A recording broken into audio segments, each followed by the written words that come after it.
যে অতীত কর্মকাণ্ড এই জায়গাটায় অবশ্যই অবশ্যই তাদেরকে অন্যান্য রাজনৈতিক দলের প্রতি সত্যিকার অর্থে রূপ দেখানো হয়, সত্যিকার অর্থে আন্তরিকতা দেখাতে হবে, সত্যিকার অর্থে তাদের প্রতি শ্রদ্ধা, সমর্থন এবং আস্থা রাখতে হবে। তাহলে ভোটের মাঠে, রাজনীতির মাঠে আমাদের বিশ্বাস, আস্থা, পারস্পরিক সম্মান, মর্যাদা ফিরে আসবে। মনে রাখতে হবে মানুষের মন, যেটা বলেছেন কবি মন্দির কাবা কবরের মনে কষ্ট দিয়ে আলাদা যায় না।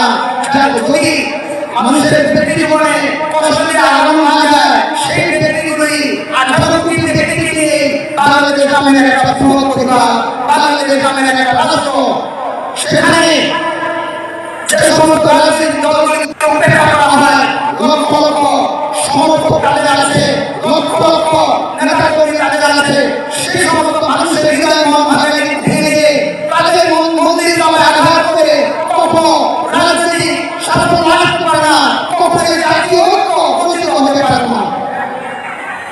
কাজেই জাতীয় পার্টি সুস্পষ্টভাবে আহ্বান জানাচ্ছে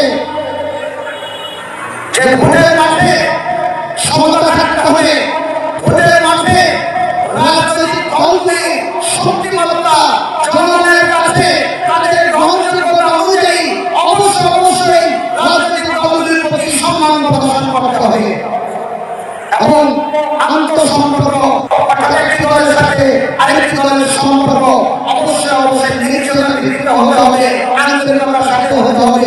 সেই গতানুগতিক রাজনৈতিক বক্তব্য আর রাজনৈতিক কর্মকাণ্ড আগে কি সেটা হবে না।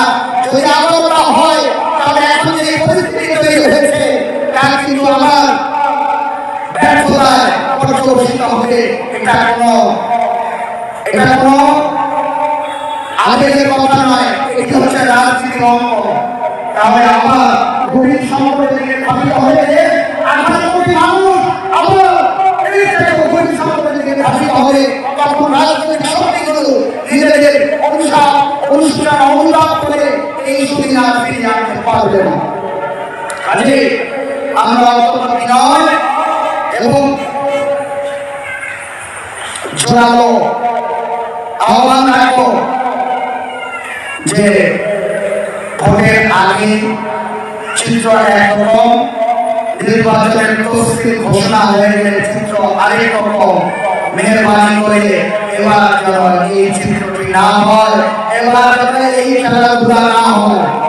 তাই পশ্চিমবঙ্গ সকল দেশপ্রেমিক রাজনৈতিক শক্তি, সকল দেশপ্রেমিক ইসলামী রাজনৈতিক দল সবার প্রতি কিন্তু আহ্বান জানাচ্ছে জাতীয় পার্টি, যাতে করে রাজনৈতিক দলদের মধ্যে অত্যন্ত শ্রদ্ধা সম্পর্ক থাকে, সুসম্পর্ক থাকে, এমন একটা সুস্থ প্রতিযোগিতা থাকে যে যারা আদর্শ নিয়ে, যারা রাজনৈতিক নেতৃত্বের দুটি নিয়ে, যারা রাজনৈতিক নেতৃত্বের ঘটনা নিয়ে দল এগিয়ে যাবে, সেই দলের নেতা কর্মীরা তার দলের রাজনৈতিক নেতৃত্বের আহ্বানে সারা দেশের মাঠ দাঁড়িয়ে যাবে, যারা যেভাবে আকর্ষণ করতে পারবে, বুঝাতে পারবে, সেই দল, সেই রাজনৈতিক নেতৃত্ব ততটুকু সফলতাই পাবে।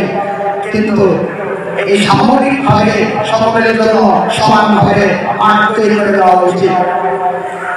যদি এই আদর্শ, এই আহ্বান বারবার ভুলিত হয়, বড় দুর্নীতির সমস্যা হবে না, সমস্যা